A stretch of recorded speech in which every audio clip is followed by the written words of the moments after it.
Assalamualaikum warahmatullahi wabarakatuh. Bertemu lagi kita dalam Sembang Santai Sehat Kita. So, pada kali ini saya ingin berkongsi dengan anda berkenaan dengan cabaran sebagai seorang ibu bapa dalam situasi ataupun norma baru pembelajaran online anak-anak. Jadi, jom kita membincangkannya satu persatu. Cabaran yang pertama, menepati masa. Pembelajaran online sebenarnya sama dengan pembelajaran secara langsung di sekolah. Kerana apa? Kerana anak-anak ataupun pelajar perlu menepati masa. Jadi, sebagai seorang ibu bapa, sudah tentu cabarannya adalah untuk sama-sama menepati masa seperti mana pembelajaran anak-anak. Mungkin sebelum ini kita selalu bangun lewat ataupun mandi lewat. Jadi satu cabaran kepada kita sebagai seorang ibu bapa untuk mempersiapkan diri dengan sesi pembelajaran anak-anak yang agak mencabar pada ketika ini. Tips yang kedua, jagalah penampilan anak-anak kita dan juga kita sebagai seorang ibu bapa. Kenapa? Kerana terdapat kes ibu bapa yang masih lagi tengah berbaring di atas katil, masih lagi berpakaian kelawar dalam tempoh pembelajaran online anak-anak mereka.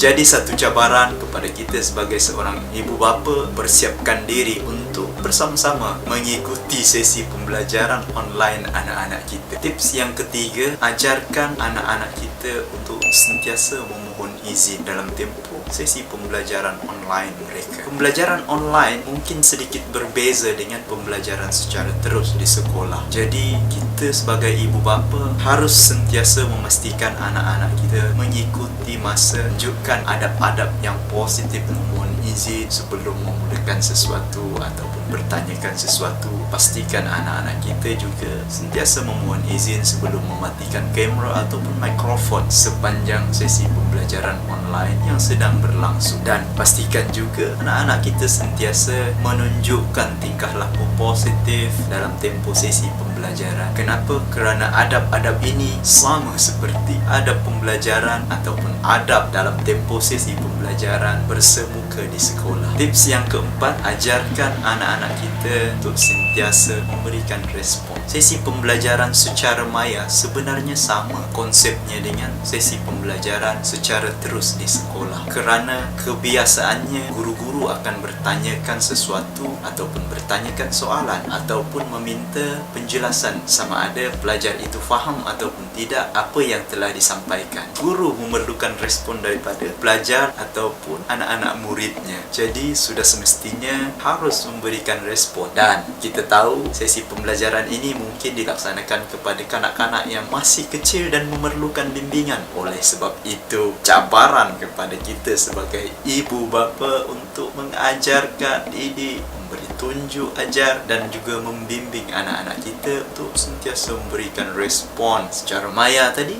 ataupun mungkin respon secara bertulis sekiranya diperlukan melalui kaedah WhatsApp atau Telegram, bergantung kepada situasi. Tips yang kelima dan terakhir pada sesi perkongsian Santai Sehat Kita pada kali ini adalah ucapan penghargaan dan terima kasih. Sama halnya seperti mana pembelajaran secara terus di sekolah, yang mana setiap kali guru masuk ataupun mengakhiri sesi pembelajaran, anak-anak murid ataupun pelajar akan mengucapkan selamat datang ataupun ucapan salam dan juga ucapan terima kasih setelah sesi pembelajaran itu selesai. Malah ada setengah sekolah yang telah mensyaratkan laungan-laungan tertentu ucapan salam dan juga ucapan terima kasih kepada guru dalam sesi permulaan pembelajaran dan juga akhir sesi pembelajaran tersebut. Tetapi pada ketika ini situasi itu mungkin sedikit berbeza. Kenapa? Kerana dalam sesi pembelajaran online mungkin kaedah itu tidak dapat dilaksanakan. Jadi cabaran sebagai seorang ibu bapa adalah untuk memastikan dan membiasakan anak-anak kita untuk mengucapkan terima kasih dan penghargaan kepada guru-guru mereka yang telah berusaha, yang telah bekerja keras memberikan dan mendidik mereka walaupun dalam keadaan yang sedikit berbeza pada ketika ini. Jadi itu saja pesanan daripada saya. Sebagai akhirnya suka saya mengambil satu petikan daripada Imam Malik yang berbunyi, pelajarilah adab sebelum kamu mempelajari.